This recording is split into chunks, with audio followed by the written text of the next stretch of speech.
नमस्कार दोस्तों। आज हम आपके लिए जो लाए हैं वो आपकी इस केवीएस परीक्षा में बहुत ही कारगर सिद्ध होगा। परीक्षा तिथि अत्यधिक नजदीक होने की वजह से समय की बचत के लिए मैंने आपके लिए इस एक ही वीडियो में एक ही पृष्ठ पर सेमसी प्रथमो भागा इसके जितने भी पाठ इसमें आए हैं सबको एक ही जगह संकलित किया है, जिससे आपकी समय की बचत होगी और आपकी मेहनत भी कम लगेगी। तो मैं आपको इसमें बताना चाहूंगी कि सेमसी प्रथमो भागा में जो भी आपके सिलेबस में पाठ आए हैं वो यहाँ पर हैं। उनकी किस पुस्तक से या किस काव्य संग्रह से लिया गया है और इसके कौन लेखक हैं, वो सारी चीजें इसी में है। मैं आपको बताती हूँ एक एक करके, आप समझिए। ये आपकी सेमसी प्रथमो भागा है ना। तो इसमें आपका पहला पाठ है भारती बसंत गीतिका। भारती बसंत गीतिका ये एक कविता है, एक गीत है और इसका ये जो है काकली नामक गीत संग्रह से लिया गया है और इसके लेखक हैं पंडित जानकी वल्लभ शास्त्री। और इनकी दूसरी एक और रचना है जो अत्यधिक प्रसिद्ध है, वो है बंदी मंदिरम। आपको ये दोनों ही रचनाएं ध्यान रखनी है कि पूछ सकता है कि भारतीय बसंत गीति जो है ये इसके लेखक कौन है, या फिर या काकली किसकी रचना है, या बंदी मंदिरम किसकी रचना है। तो आपको इसे ध्यान रखना है। और आपका दूसरा है पाठ स्वर्ण काका। स्वर्ण काका तो ये आपका विश्व कथा शतकम, विश्व कथा शतकम नामक एक संग्रह से, कथा संग्रह है ये, उससे लिया गया है और इसके लेखक है श्री पद्म शास्त्री।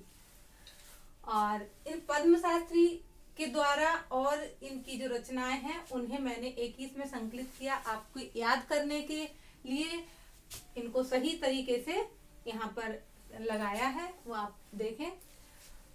विश्व कथा शतकम के अलावा इनका सिनेमा शतकम और चाय शतकम, इनके ये 3 शतक हैं। विश्व कथा शतकम, सिनेमा शतकम और चाय शतकम, है ना। फिर है लेनिनामृतम महाकाव्यम, स्वराज्यम खंड काव्यम, ये 2 काव्य हैं। और लोकतंत्र विजय और बांग्लादेश विजय, ये 2 विजय हैं। और महावीर चरितम पद पंचतंत्रम, ये 2 तम है।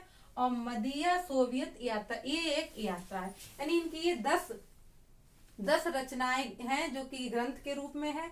इनको मैंने क्रम से लगा दिया है याद करने की दृष्टि से अति सुगम बन सके। तो आप ऐसे याद कर सकते हैं कि 3 शतक हैं जिसमें कि विश्व कथा शतकम, सिनेमा शतकम और चाय शतकम है ना। और 2 काव्यम है जैसे लेलिनामृत महाकाव्यम और स्वराज्यम खंड काव्यम, ये 2 काव्य हैं। और ये 2 विजय यानी लोकतंत्र विजय और बांग्लादेश विजय।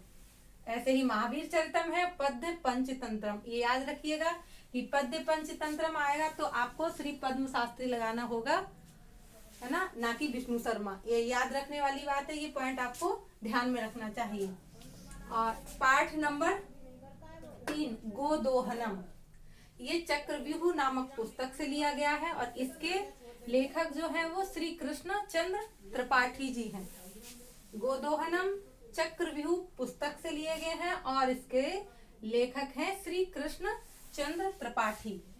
अब आ जाइए नेक्स्ट पर, भ्रांतो बालः।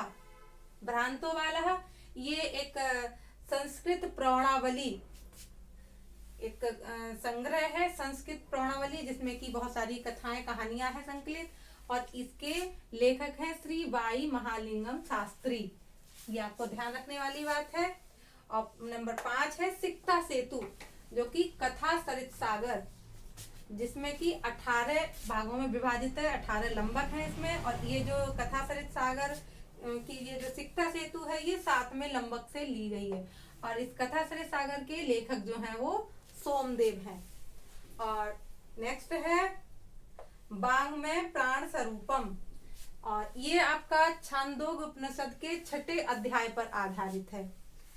और 7वां है जटायुशौर्यम, ये आप सभी जानते हैं कि ये रामायण से है और इसके आदि कवि वाल्मीकि हैं। तो इस प्रकार आपने देखा कि हमने सारे पाठों को एक में ही संकलित कर दिया है। इसमें आपकी समय की बचत होगी। और आपके 2 पाठ और भी हैं जिसके राइटर्स नहीं है या फिर कई राइटर्स हैं उसमें, तो मैंने छोड़ दिए हैं। वो है सूक्त मौक्तिकम मैं ऐसे लिख सकती हूँ, सूक्ति मौक्ति कम, है ना। और दूसरा है पर्यावरणम। ये अनुवाद है, अनुदित किया हुआ है, और इसमें चाणक्य नीति से और वो है नीति शतकम से, कई जगह से एक एक श्लोक ऐसे लिया गया है, जिसे आप पुस्तक में देख लेंगे तो आपको समझ में आ जाएगा। बाकी आपके जितने भी पाठ आपके सिलेबस में थे वो मैंने यहाँ पर आपको कर दिए हैं। आप इसे एक बार अच्छे से पढ़ लेंगे तो मैं समझती हूँ कि आपका सिलेबस इस पुस्तक का कंप्लीट हो जाएगा। बाकी चैप्टर्स आपने पढ़ लिए होंगे। आपको वीडियो पसंद आए, आपके टाइम की बचत हो तो इसे लाइक कीजिए और सब्सक्राइब कीजिए। मैं नेक्स्ट आपको बनाती रहूँगी। धन्यवाद।